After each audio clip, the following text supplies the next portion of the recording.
Ya, salam sukacita dan damai sejahtera dalam kasih Kristus buat saudara-saudaraku terkasih dan para sedulur yang masih setia dengan channel saya ya, yaitu Kabar Baik kepada Sahabat. Dan channel saya ini memang saya dedikasikan untuk saudara-saudara ya, itu untuk menjawab pertanyaan-pertanyaan dari saudara. Ya, puji Tuhan. Dan sebelum saya bacakan pertanyaan ya, kiranya saudara-saudara semua mugi tansah pinaringan bagas waras, sehat selalu dan selalu diberkati oleh Tuhan Yesus Kristus dalam setiap langkah dan pelayanan saudara dalam keluarga saudara. Haleluya, amin. Oke, to the point ya. Saya bacakan ini pertanyaan dari saudara kita yang baru menerima Tuhan. Shalom Pak Pendeta Slamet, nggak perlu saya sebutkan namanya ya. Jadi saya baru terima atau saya baru saja percaya pada Yesus karena saya sering mengikuti di channel-channel YouTube Bapak dan juga channel-channel YouTube yang lain. Nah, yang jadi pertanyaan Pak Pendeta, saya baru bagaimana selanjutnya? Nah ini jadi ya ini baru saja percaya pada Yesus terus menanyakan bagaimana selanjutnya. Nah itu aja pertanyaan saya Pak Pendeta Slamet, mohon pencerahannya. Terima kasih. Tuhan Yesus Kristus memberkati pelayanan Pak Pendeta Slamet Riyadi. Terima kasih, amin. Baik, akan saya bacakan ya. Ini penting juga ya bagi saudara-saudara yang sudah terima Tuhan tapi tidak tahu bagaimana selanjutnya. Nah ini memang penting ya. Jadi sebelumnya saya jawab, saya kasih selamat dulu ya buat saudara ya. Selamat, Anda baru saja mengambil keputusan yang mengubah hidupmu. Haleluya, amin. Mungkin sekarang Anda bertanya ya, bagaimana selanjutnya? Ini menjadi pertanyaan buat saudara ya. Bagaimana saya mulai berjalan dengan Tuhan? Jadi ini akan saya berikan ya beberapa langkah saja supaya saudara lebih memahami. Paling tidak nanti setelah saudara saya beri jawaban ini, saudara bisa datang ke pendeta terdekat. Atau kalau nggak datang ke sini nggak apa-apa. Ya, nggak apa-apa. Oke. Paling tidak akan saya berikan 5 langkah ya, yang akan saya jelaskan di sini. Jadi memberi Anda petunjuk yang alkitabiah ya, sesuai dengan firman Tuhan, sesuai dengan Alkitab. Jadi ketika dalam perjalanan spiritual ini ya ada pertanyaan yang mungkin Anda miliki, nanti juga yang lain misalnya bisa tanya ke kami ya. Ini akan saya jawab dulu. Jadi pertama, pastikan Anda mengerti tentang keselamatan ya, melalui 1 Yohanes pasal 5 ayat 13 dinyatakan, semuanya itu kutuliskan kepada kamu supaya kamu yang percaya kepada nama anak Allah tahu bahwa kamu memiliki hidup yang kekal. Allah ingin kita itu mengerti tentang keselamatan ya. Allah ingin kita itu memiliki keyakinan bahwa kita sudah diselamatkan. Jadi secara ringkas, mari kita akan saya bahas ya hal-hal utama dalam keselamatan. Yaitu kita semua itu sebenarnya orang berdosa, ya, sudah berdosa. Kita telah melakukan hal-hal yang tidak berkenan di hadapan Tuhan. Nanti saudara bisa baca di kitab Roma ya, pasal 3 ayat 23. Yang kedua, karena dosa kita layak dihukum dengan cara dibuang oleh Tuhan dalam kekekalan. Itu nanti juga ada di kitab Roma pasal 6 ayat 23. Yang ketiga yang harus saudara ketahui, ini poin yang ketiga dari yang cara pertama tadi. Saudara harus tahu, Yesus mati bagi kita di atas kayu salib. Demi apa? Demi membayar hukuman bagi dosa kita. Nanti saudara bisa baca di kitab Roma pasal 5 ayat 8 dan di 2 Korintus 5 ayat 12. Jadi Yesus Kristus itu menggantikan kita menanggung hukuman yang seharusnya kita tanggung. Nah, kebangkitannya itu membuktikan bahwa kematian Yesus itu sudah setimpal dengan untuk membayar dosa-dosa kita. Ini penting saudara ketahui dulu. Ya. Nah, poin yang keempat, itu Tuhan mengerahkan ya, atau kalau saya boleh bilang itu menganugerahkan pengampunan dan keselamatan kepada semua orang yang beriman pada Yesus Kristus. Jadi percaya dan menerima kematiannya sebagai pembayaran atas dosa-dosa kita. Nanti saudara bisa baca di Yohanes 3 ayat 16 dan di Roma 5 ayat 1 dan Roma 8 ayat 1. Ini saudara harus ngerti dulu ya. Nah, itulah berita keselamatan. Jika Anda percaya pada Yesus Kristus sebagai juru selamat saudara, sebagai juru selamat Anda, maka Anda diselamatkan. Jadi semua dosa Anda itu diampuni, dan Tuhan sendiri berjanji tidak akan pernah meninggalkan kita, tidak akan pernah meninggalkan Anda ya. Nanti Anda bisa baca di kitab Roma pasal 8 ayat 38 sampai 39, dan itu juga ada di kitab Matius pasal 28 ayat 20 ya. Ingat ya saudara ya, keselamatan Anda itu terjamin di dalam Yesus Kristus.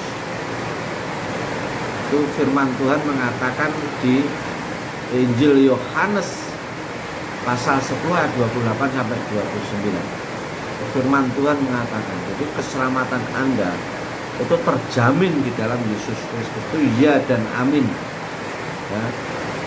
Jika Anda sudah percaya pada Yesus Kristus yang adalah satu-satunya juru selamat Anda memiliki kepastian bahwa Anda akan menikmati kekekalan bersama Tuhan di surga, kerajaan surga. Haleluya. Yang kedua, saudara harus cari gereja ya. Cari gereja yang benar-benar mengajarkan Alkitab yang benar, yang Alkitabiah. Dan jangan pandang gereja sekedar sebagai sebuah bangunan ya. Gereja lebih mengenai orang-orangnya ya, adalah sangat penting bagi orang-orang yang percaya pada Yesus untuk bersekutu bersama-sama ya. Itu adalah salah satu tujuan utama dari gereja, yaitu setelah Anda percaya pada Yesus Kristus, kami sangat mendorong Anda ya, untuk mencari gereja yang percaya pada Alkitab di sekitar tempat tinggal Anda dan berbicara pada pendetanya ya. Beritahu dia tentang iman Anda pada Yesus Kristus. Kalau enggak, kasih tahu Anda tinggal di mana yang terdekat. Nanti biar saya yang menghubungi pendeta Anda atau apa itu namanya, pendeta yang terdekat di lingkungan saudara. Berarti saya yang hubungin. Tapi kalau bisa ya Anda hubungin, ngomong baik-baik, pasti diterima dengan senang hati ya. Itu ya, supaya saudara nanti mengerti ya. Jadi cari gereja yang percaya pada Alkitab di sekitar tempat tinggal saudara, tempat tinggal Anda, dan berbicara dengan pendetanya. Nanti saudara ngomong baik-baik, beritahu tentang iman Anda ya, yang sudah menerima Yesus Kristus sebagai Tuhan dan Juru Selamat. Nah, tujuan kedua dari gereja adalah untuk mengajarkan Alkitab. Jadi Anda dapat belajar bagaimana menerapkan petunjuk-petunjuk Tuhan dalam hidup saudara, hidup Anda. Jadi begini, memahami Alkitab itu adalah kunci dari hidup pengikut Kristus atau orang-orang Kristen ya, yang sukses dan berkuasa, kalau bisa katakan seperti itu. Jadi di dalam 2 Timotius pasal 3 ayat 16 sampai 17 itu mengatakan, segala tulisan yang diilhamkan Allah memang bermanfaat untuk mengajar, untuk menyatakan kesalahan, untuk memperbaiki kelakuan, dan untuk mendidik orang dalam kebenaran. Dengan demikian, tiap-tiap manusia kepunyaan Allah diperlengkapi untuk setiap perbuatan baik. Jadi tujuan ketiga dari gereja, sekarang saya langsungkan aja supaya lebih cepat, itu untuk ibadah ya. Tujuan bergereja itu untuk ibadah. Ibadah merupakan ungkapan terima kasih kepada Tuhan atas apa yang telah Tuhan lakukan pada saudara, pada Anda ya. Jadi Tuhan telah menyelamatkan kita, menyelamatkan Anda dan saya dan saudara semua. Jadi Tuhan mencintai kita, Tuhan mencukupi kebutuhan kita, Tuhan memimpin dan mengarahkan kita. Bagaimana mungkin kita tidak berterima kasih kepadanya ya. Jadi sebagai anak-anak Tuhan kita harus beribadah ya. Nah, Allah itu suci ya, benar, pengasih, pemurah, dan penuh dengan karunia. Itu Allah yang kita sembah, Allah yang hidup, Allah yang ajaib. Makanya di dalam kitab Wahyu pasal 4 ayat 11 menyatakan, ya Tuhan dan Allah kami, Engkau layak menerima puji-pujian dan hormat dan kuasa, sebab Engkau telah menciptakan segala sesuatu, dan oleh karena kehendak-Mu semuanya itu ada dan diciptakan. Haleluya ya. Nah, setelah itu apa yang harus saudara lakukan? Sisihkan waktu setiap hari untuk memfokuskan diri pada Tuhan ya. Ini penting, sangat penting. Jadi menggunakan waktu ya setiap hari itu memfokuskan diri pada Tuhan. Sebagian orang menyebut waktu seperti itu sebagai saat teduh. Jadi kalau orang-orang Kristen ya, kalau pengikut Tuhan yang sudah menerima Tuhan Yesus Kristus sebagai Tuhan dan Juru Selamat, waktu-waktu pribadi itu disebut saat teduh ya. Supaya nanti saudara bisa lebih memahami lagi ya. Ada juga yang mengatakan atau menyebutnya sebagai devosi day. Karena ini adalah waktu di mana kita itu mendevosikan atau membaktikan diri kepada Tuhan ya. Ini supaya nanti Anda lebih memahami. Dan ada sebagian orang yang memilih pagi hari untuk kegiatan ini, untuk doa ini. Tapi ada juga yang sebagian orang yang malah memilih untuk malam hari saat berdoa. Nah, apapun nama yang Anda pakai untuk kegiatan ini dalam hal berdoa ini, dan kapanpun Anda melakukannya, hal itu tidak jadi masalah ya saudara ya. Hal itu nggak jadi masalah. Yang penting apa? Anda secara teratur ya menghabiskan waktu bersama Tuhan.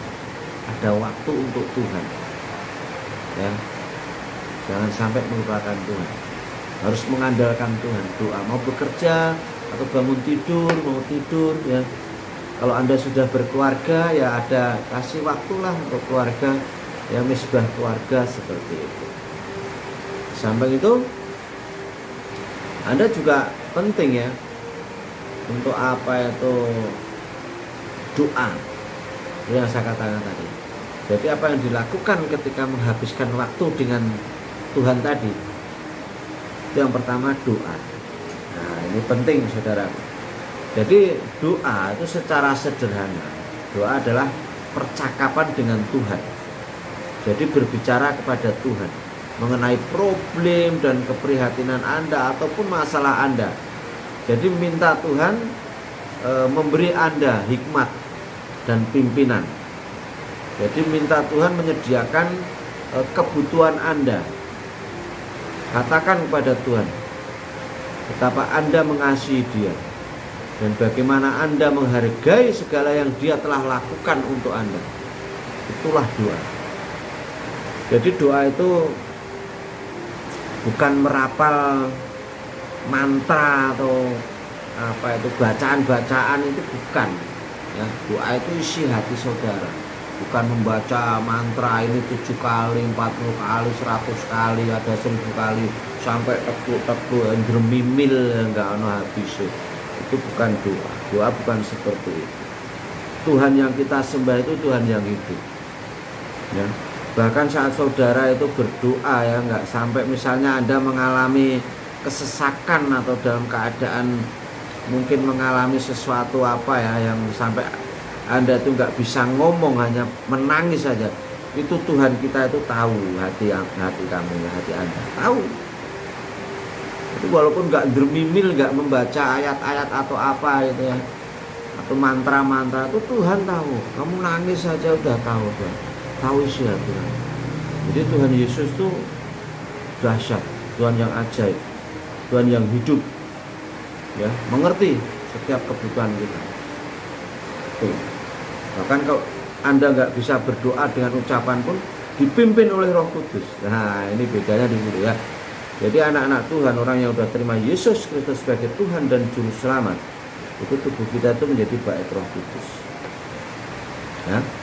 Nah, di samping itu untuk menghabiskan waktu saat saudara atau Anda itu ada waktu, jangan lupa membaca Alkitab. Ya. Jadi selain menerima pengajaran Alkitab di gereja atau di sekolah minggu bagi yang anak-anak misalnya, dan ikut pendalaman Alkitab, Anda juga perlu membaca Alkitab secara pribadi, dan lebih kuat dan lebih mengerti tentang firman Tuhan, mengerti tentang kehendak Tuhan. Jadi Alkitab itu memiliki segala sesuatu yang Anda perlu, yang Anda perlu tahu supaya bisa hidup benar sebagai seorang pengikut Kristus, sebagai seorang Kristen. Nah, ini penting ini, ya, penting. Jadi Alkitab itu mengandung petunjuk-petunjuk dari Tuhan tentang bagaimana membuat keputusan secara bijaksana. Itu ya, makanya harus baca Alkitab. Dan Alkitab itu juga memberikan ini ya, atau bagaimana mengetahui kehendak Tuhan, bagaimana melayani satu dengan yang lain, dan bagaimana bisa bertumbuh secara rohani. Jadi itu penting ya untuk baca Alkitab, karena Alkitab adalah kata-kata Tuhan atau firman Tuhan itu sendiri pada manusia. Jadi pada dasarnya Alkitab adalah buku petunjuk dari Tuhan mengenai hidup yang menyenangkan Tuhan dan sekaligus memuaskan kita. Nah, ini penting ya. Nah, sekarang cara yang keempat itu Anda harus kembangkan hubungan dengan orang-orang yang dapat menolong Anda secara rohani. Jadi dalam firman Tuhan ya, melalui 1 Korintus pasal 15 ayat 33, kita diajari untuk apa? Janganlah kamu sesat. Pergaulan yang buruk merusakkan kebiasaan yang baik. Alkitab penuh dengan peringatan-peringatan mengenai pengaruh dari orang-orang yang tidak baik terhadap hidup kita. Ini harus saudara pahami. Ya. Jadi bergaul dengan orang-orang yang hidup di dalam itu ya, yang positif lah. Karena apa? Kalau kita itu bergaul dengan orang-orang yang hidup di dalam dosa, itu dapat membuat kita itu tergoda, bisa membuat Anda tergoda. Jadi sifat orang-orang yang bergaul dengan kita itu akan menular pada kita, pada Anda. Itu sebabnya sangat penting ya bagi kita itu untuk berkumpul dengan orang-orang yang mengasihi Tuhan dan memiliki komitmen kepadanya. Jadi usahakan untuk mendapat 1 atau 2 teman yang mungkin dari gereja Anda ya, yang dapat menolong dan memberi dorongan kepada Anda ya. Jadi itu ada ya, ada ayatnya sebenarnya di kitab Ibrani 3 ayat 13 dan di pasal 10 ayat 24. Jadi minta teman Anda untuk menjadi tempat Anda bertanggung jawab terkait komitmen saat teduh. Jadi kegiatan-kegiatan Anda ini dan hubungan Anda dengan Tuhan. Jadi tanyakan juga apakah mereka juga mau Anda itu melakukan hal yang sama untuk mereka. Ya.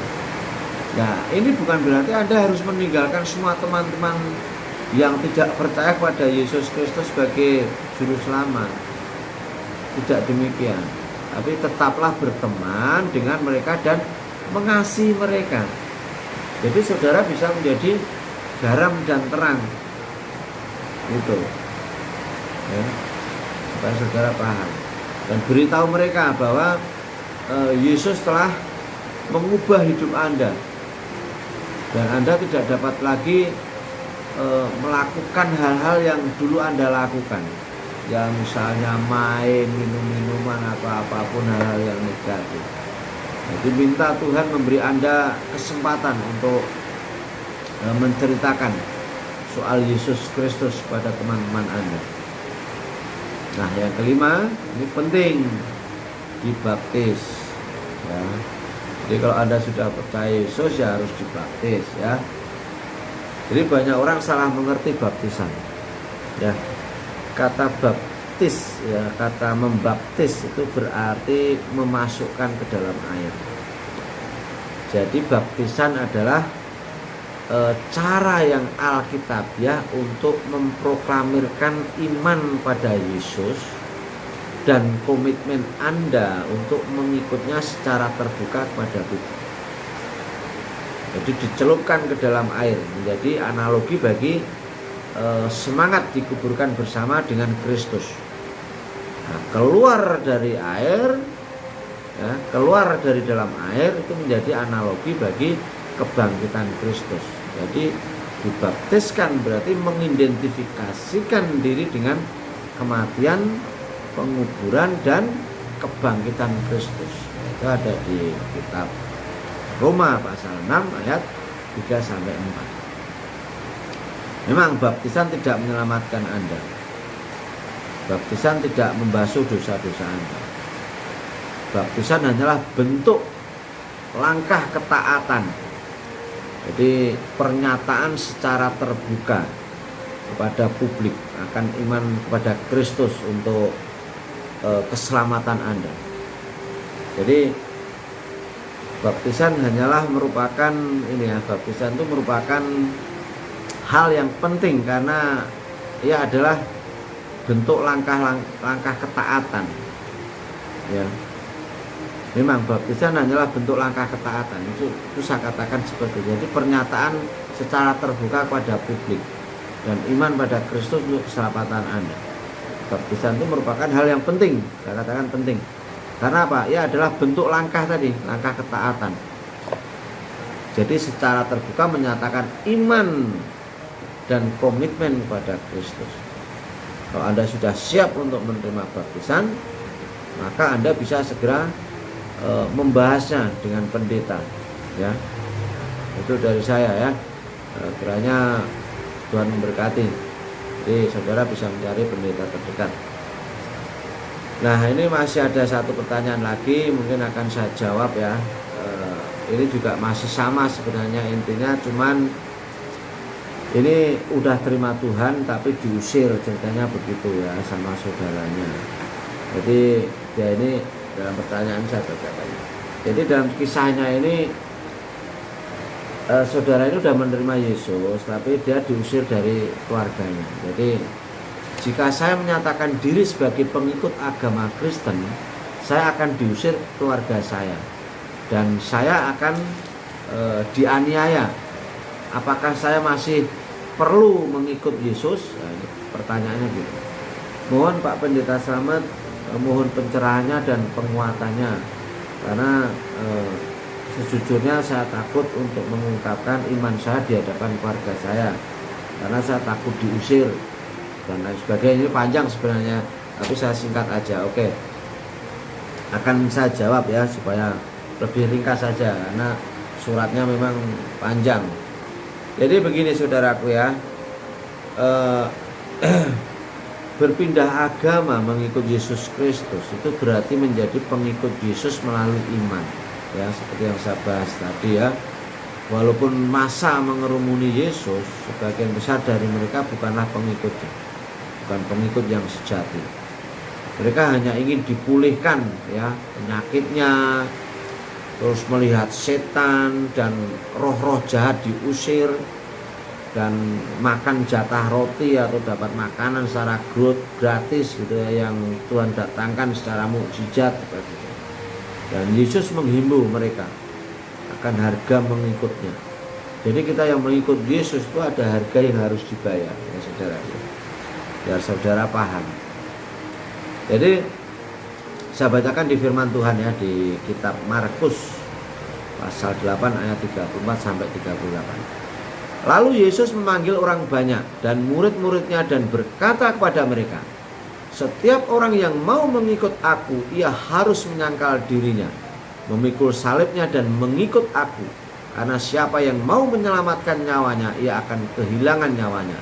Tetapi barang siapa kehilangan nyawanya karena aku dan karena Injil, ia akan menyelamatkannya. Apa gunanya seorang memperoleh seluruh dunia, tetapi ia kehilangan nyawanya? Karena apakah yang dapat diberikannya kepada sebagai ganti nyawanya? Sebab barang siapa malu karena aku dan karena perkataanku di tengah-tengah angkatan yang tidak setia dan berdosa ini, Anak Manusia pun akan malu. Karena orang itu apabila ia datang kelak dalam kemuliaan Bapaknya, diiringi malaikat-malaikat kudus. Ya, amin. Haleluya. Nah, ya jadi pertanyaan, apakah Anda akan mengikut ya atau mengikuti nafsu kedagingan, ataukah Anda siap menyangkal diri dan mengikut Yesus? Apakah Anda lebih menghargai kehidupan jasmani atau kehidupan kekal? Yang manakah yang lebih Anda inginkan? Barang di dunia ini atau keselamatan jiwa? Apakah Anda takut menanggung malu karena Yesus, ataukah Anda takut Yesus malu akan Anda? Nah, ini penting. Jadi Anda akan mengejar apa yang menjadi harta Anda. Jadi kalau saya ibaratkan seperti itu, Anda pergi bekerja dan berkeringat karena Anda tahu bahwa imbalan gaji lebih bernilai dibanding bermalas-malasan di rumah. Nah, Yesus Kristus memanggil Anda. Anda akan mengikutinya dalam pengetahuan bahwa kehilangan hidup jasmani ini itu tidak dapat dibandingkan dengan keuntungan kehidupan yang kekal. Nah, apakah Anda hendak mengikut Yesus? Perhitungkan harganya. Yaitu Anda nanti bisa baca di Lukas 14 25 sampai 33. Ya, ini penting. Jadi mengikut Yesus itu harganya adalah kehidupan Anda. Ya. Jadi Yesus menghimbau bahwa Anda harus menyangkal diri dan memikul salib. Mereka yang menolak salib tidak dapat menjadi murid Kristus. Itu ada di Lukas 14 ayat 27. Jadi mengikut Yesus dapat mengakibatkan kehilangan teman dan keluarga. Yesus menghimbau bahwa kedatangannya akan memisahkan pengikutnya dari keluarga, kerabat, maupun dunia. Siapapun yang tidak membenci, dalam konteks lebih mengasihi maksudnya keluarganya dibandingkan Kristus, tidak layak bagi Kristus. Itu ada di Injil Matius ya, pasal 10 ayat 32 sampai 39. Itu nanti saudara bisa baca. Jadi mengikut Yesus itu dapat mengakibatkan kehilangan harta ya. Kadang seorang kaya itu pada suatu waktu berpikir ya layak masuk surga. Ini ada di kisah Injil Matius ya, pasal 19 ayat 21 ya. Jadi seorang kaya pada suatu waktu berpikir ya layak masuk surga. Tapi apa kata Tuhan Yesus? Kata Yesus padanya, jikalau engkau hendak sempurna, pergilah, jualah segala milikmu dan berikanlah itu pada orang-orang miskin, maka engkau akan beroleh harta di surga.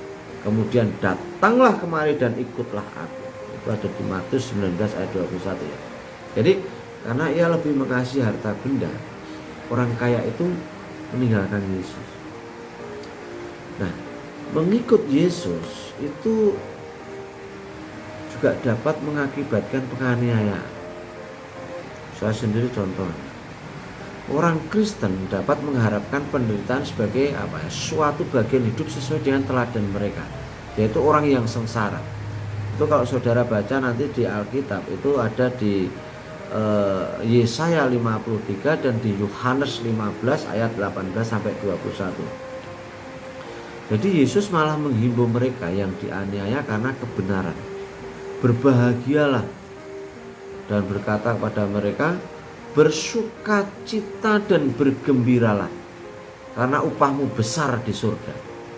Sebab demikian juga telah dianiaya nabi-nabi yang sebelum kamu. Nanti saudara bisa baca di Injil Matius pasal 5 ayat 10 sampai 12 ya. Jadi umat Tuhan itu selalu berhadapan dengan penganiayaan. Para nabi dibenci, disiksa dan dibunuh. Itu ada di Injil di kitab Ibrani, di kitab Ibrani pasal 11 ayat 37. Nah, sejarah merekam bahwa 10 murid Tuhan Yesus itu dihukum mati karena apa? Karena mengabarkan Injil Kristus, Injil keselamatan. Jadi tradisi mengatakan bahwa Petrus bersikeras supaya dirinya disalib terbalik, karena ia menganggap dirinya tidak layak mati serupa dengan Tuhannya, ya, dengan Tuhan Yesus. Namun ia menulis, berbahagialah kamu jika kamu dinista karena nama Kristus, sebab roh kemuliaan yaitu roh Allah ada padamu. Nah, itu ada di 1 Petrus 4 ayat 14. Jadi Rasul Paulus juga sama, dia dipenjara, dipukuli.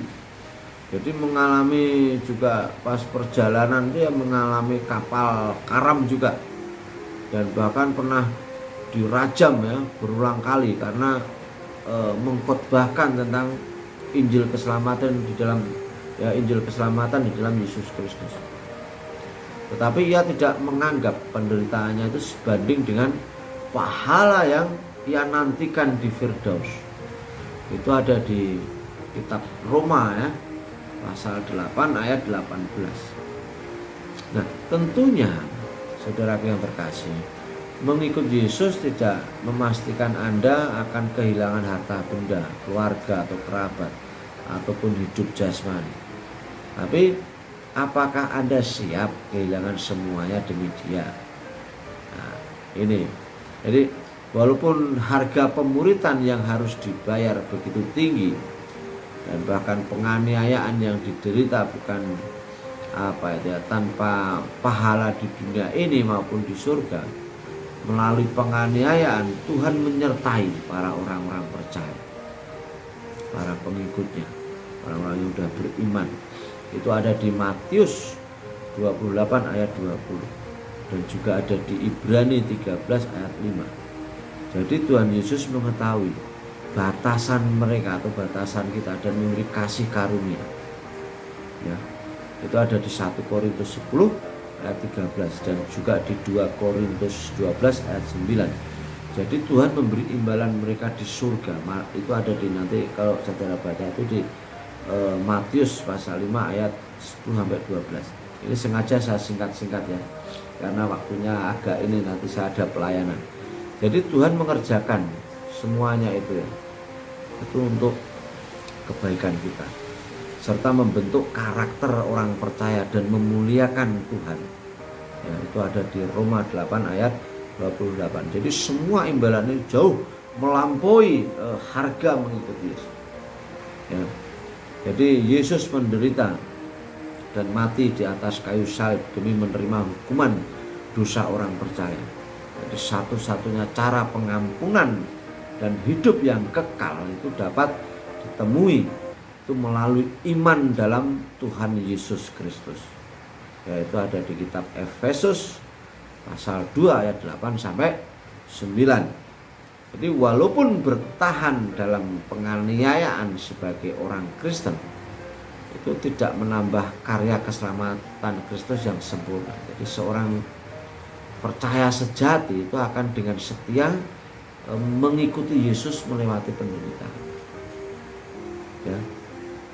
Oke, sebelum saya akhiri, saya tutup dengan firman Tuhan di 1 Petrus pasal 2 ayat 21 sampai 25. Ya, supaya saudara lebih kuat lagi. Sebab untuk itulah kamu dipanggil, karena Kristus pun telah menderita untuk kamu dan telah meninggalkan teladan bagimu, supaya kamu mengikuti jejaknya. Ia tidak berbuat dosa dan tipu tidak ada dalam mulutnya. Ketika ia dicaci maki, ia tidak membalas dengan mencaci maki. Ketika ia menderita, ia tidak mengancam, tetapi ia menyerahkannya kepada Dia yang menghakimi dengan adil. Ia sendiri telah memikul dosa kita di dalam tubuhnya di kayu salib, supaya kita yang telah mati terhadap dosa hidup untuk kebenaran. Oleh bilur-bilurnya kamu telah sembuh. Sebab dahulu kamu sesat seperti domba, tetapi sekarang kamu telah kembali kepada gembala dan pemelihara jiwamu. Ya, saudara yang terkasih, amin. Itu ya. Jadi itu di 1 Petrus 2 ayat 21 sampai 25. Jadi itu aja saudaraku yang terkasih ya, jawaban dari saya. Saya berdoa kiranya saudara tetap kuat di dalam iman, tetap mengandalkan Tuhan, ya. Tetap berdoa, tidak ada yang mustahil bagi Tuhan. Janji Tuhan sendiri akan menyertai kita sampai selama-lamanya. Itu aja dari saya. Tetap semangat, tetap mengandalkan Tuhan. Sebagai pengikut Kristus, kita juga harus siap mikul salib, ya. Tapi Tuhan berjanji, Tuhan tidak akan pernah meninggalkan kita, ya. Maka carilah dulu kerajaan Allah, maka dunia akan mengikuti kamu. Haleluya, ya. Itulah janji Tuhan. Tuhan Yesus memberkati kita semua. Shalom. Terima kasih. Haleluya.